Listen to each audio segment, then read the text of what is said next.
এই মুহূর্তে পাওয়া আজকের সর্বশেষ শিশু সংবাদে আপনাকে স্বাগতম। প্রথমে জানিয়ে দেব সংবাদ শিরোনাম, পরে থাকবে বিস্তারিত।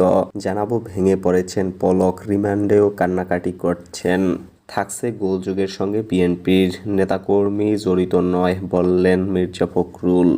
জানাবো জাপানের কাছে বাজেট সহায়তা চেয়েছে সরকার বললেন অর্থ উপদেষ্টা। এবং আরও থাকছে নড়াইলে দুর্বৃত্তদের ছোড়া গুলিতে স্বেচ্ছাসেবক দলের নেতাসহ গুলিবিদ্ধ ৩। শুনছিলেন সংবাদ শিরোনাম, এবার বিস্তারিত। ছাত্র জনতার আন্দোলনে আওয়ামী লীগ সরকারের পতনের পর ৫ জন ভিআইপি আসামিকে রিমান্ডে নিয়ে জিজ্ঞাসাবাদ করছে ঢাকা মহানগর গোয়েন্দা পুলিশ। এর মধ্যে সাবেক প্রধানমন্ত্রী শেখ হাসিনার বেসরকারি শিল্প ও বিনিয়োগ উপদেষ্টা সালমান এফ রহমান, সাবেক আইনজীবী আনিসুল হক, সাবেক ডেপুটি স্পিকার শামসুল হক টুকু এবং সাবেক তথ্য প্রযুক্তি প্রতিমন্ত্রী জুনাইদ আহমেদ পলককে ১০ দিনের রিমান্ডে নেওয়া হয়েছে। রাজধানী নিউ মার্কেট ও পল্টন থানার পৃথক দুটি হত্যা মামলায় তাদের গ্রেপ্তারের পর রিমান্ডে নেওয়া হয়। এদিকে রিমান্ডে নেওয়ার পর থেকে ভিআইপি আসামিদের মধ্যে সবচেয়ে বেশি ভেঙে পড়েছেন সাবেক তথ্য প্রযুক্তি প্রতিমন্ত্রী জুনাইদ আহমেদ পলক। ঢাকা মেট্রোপলিটন পুলিশ সূত্র জানায়, মামলাগুলো এখনও থানা পুলিশের কাছেই তদন্তাধীন।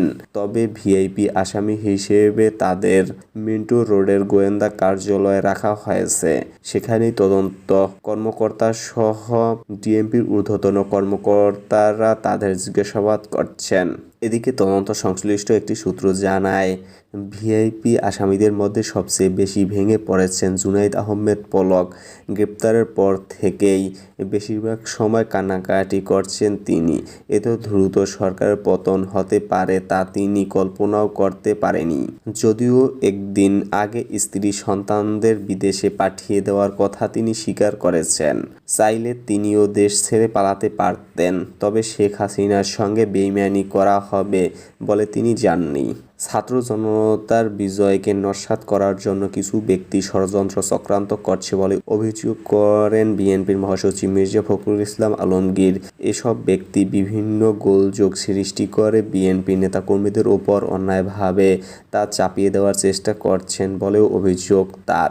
মির্জা ফখরুল বলেন, আমাদের দলের কোনো নেতাকর্মী এ ধরনের কর্মকাণ্ডের সঙ্গে যুক্ত নন। উপরন্তু আমরা চেষ্টা করছি যে গোলযোগ সৃষ্টি হচ্ছে সেগুলোকে বন্ধ করার জন্য। সোমবার সাবেক রাষ্ট্রপতি জিয়াউর রহমানের মাজার জিয়ারত করে এ কথা বলেন মির্জা ফখরুল। এ সময় জিয়াউর রহমানের কবরে পুষ্পাঞ্জলি দিয়ে তার আত্মার মাগফিরাত কামনা করেন বিএনপির নেতাকর্মীরা। জাপানের কাছে বাজেট সহায়তা চেয়েছে বাংলাদেশ। সোমবার জাপানি রাষ্ট্রদূত ইয়োমা কিমিনোরির সঙ্গে সাক্ষাতের সময় অর্থ বাণিজ্য উপদেষ্টা সালেউদ্দিন আহমেদ দেশটির কাছে বাজেট সহায়তা চান।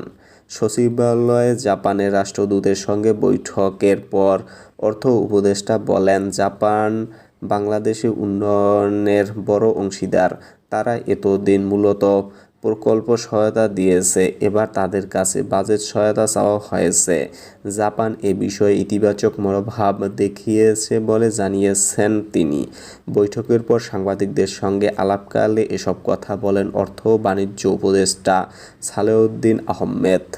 জাপানি রাষ্ট্রদূতের সঙ্গে বৈঠকের সম্পর্কে অর্থ উপদেষ্টা আরও বলেন, জাপানের অর্থায়নে বাংলাদেশে যেসব উন্নয়ন প্রকল্প চলছে সেগুলো যেন চলমান থাকে সে বিষয়ে আলোচনা হয়েছে। এছাড়া ব্যবসা বাণিজ্য বৃদ্ধিতে দুই দেশের মধ্যে দ্বিপক্ষীয় বাণিজ্য চুক্তি নিয়ে আলোচনা হয়েছে। নড়াইলের লোহাগড়া উপজেলায় দুর্বৃত্তদের ছোড়া গুলিতে একজন বিজিবি সদস্য ও ইউনিয়ন স্বেচ্ছাসেবক দলের সাংগঠনিক সম্পাদক সহ ৩ জন গুলিবিদ্ধ হয়েছেন। আহতদের মধ্যে বিজিবি সদস্য সোহাগ সিকদারকে উন্নত চিকিৎসার জন্য ঢাকা মেডিকেল কলেজ হাসপাতালে পাঠানো হয়েছে।